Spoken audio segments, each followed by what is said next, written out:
Gears of War, one of my favorite video game franchises of all time. I still remember sitting back and watching TV in 2006 and seeing the original Gears of War commercial come on with the Mad World song playing in the background and just the darkness of the world, and being so excited to get my hands on this game. Now 5 games later, which Gears 5 will be launching on September 6th, I'm still just as excited as I was back then to start playing this. I've played every single Gears game, even Gears of War Judgment, and I have loved every single one of them. Gears of War 4 was extremely enjoyable. I loved this story. I loved the switch from playing Marcus Phoenix to JD Phoenix.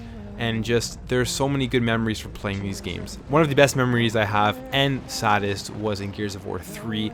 And if no one has played this game before, I don't really want to spoil it, but there is a really sad scene where a beloved character, something happens to him, and it just really made me sit there in complete silence as I watched this cutscene go, and then was completely sad after it.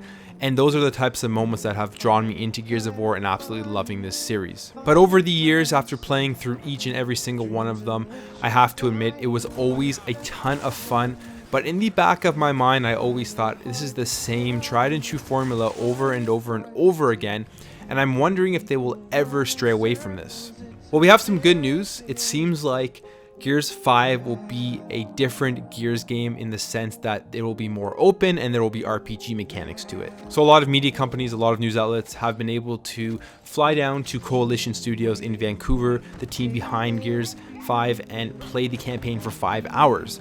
And so far, all of the reactions coming out of it have been nothing but very positive. So as we know in Gears of War, it's pretty much the same thing where you go into a room, you find cover, and then you try to kill all the locusts before advancing. Well, it sounds like in Gears of War 5, it's going to be a lot more open in the sense that you're going to have side missions, you're going to have light RPG elements, and you're going to be able to have a lot more choice when choosing how to attack your enemies. Rod Ferguson, the creative director on Gears 5, is saying that the maps where you actually fight enemies are now 50 times the size of any previous Gears game. So that's crazy to think about, because if you remember in the previous Gears of War games, that you would be in smaller places, smaller, more confined areas, taking out all of the different enemies, and to have maps that much bigger really just shows that you're going to have a lot more choice and variety in choosing how you attack. Another interesting thing is that Jack, your sidekick robot, if you want to call him that, is going to be more useful in this game, because you're going to be able to give Jack offensive commands, defensive commands, and you're also going to be able to upgrade Jack as you go through the game. So these slight upgrades in the gameplay, I think, is exactly what Gears needs. I mean, if they were to have released Gears 5 and it was the exact same gameplay as all of the previous Gears games, I would honestly still be excited to play it, just because it's been a while since I've played Gears 4. And I just love the series, and I love the story, and I love the game. However, I think this is what the game really needs to put it over the top. Now, we've been waiting all generation for Xbox and for Microsoft to release a killer game that will get people to go out and buy the console, and this may actually finally be it. The only thing is it's released on PC as well. It is the end of the Xbox's life cycle. So if you have a PC, you can just pick up Xbox Game Pass right now for like $2, and you're going to be able to play Gears of War 5, which is just another great thing that Microsoft is actually doing, because it's going to get this series out to more people. Now, besides the campaign and continuing the story and seeing Kate's story, which the campaign is based around, there's also going to be the amazing Horde mode.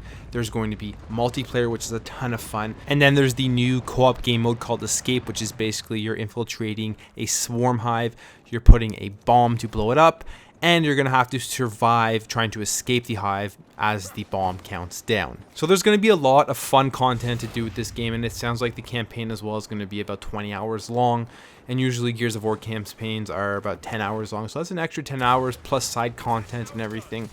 Man, I'm excited for Gears 5. But yeah, I think officially Gears 5 comes out September 10th, but if you have Game Pass or you have the Ultimate Edition, you're going to get early access, which is September 6th. You'll be able to start playing it, and I just cannot wait. Like I've said, let me know in the comments below if you guys like the Gears of War series, if you're Gears fans, if you're excited for this to come out, and if you'll be playing this on the Xbox One or the PC. I would love to hear from you. Leave a comment down below, hit that thumbs up button if you enjoyed this video, make sure to subscribe if you're new to this channel, and I'll catch you in the next video.